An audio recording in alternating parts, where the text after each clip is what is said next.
Tiranë, arrestoi 31 vjeçari që dyshohet se ngacmoi seksualisht dhe mbajti në banesë një 13 vjeçar.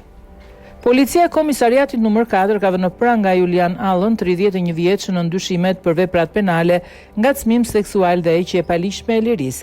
Nga hetimet rezulton se 31 vjeçari ka mbajtur të miturin 13 vjeçar në banesën e tij në rrugën Bardhyl nga ora 21:23 korikut deri në orën 00:45:24 korikut.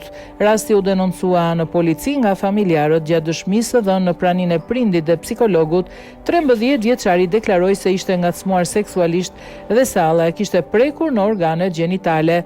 Uniformat blu e arrestuan Allën në 2 gusht, ndërsa grupi hetimor po vjon punën për sqarimin e plotë të rrethanave të ngjarjes.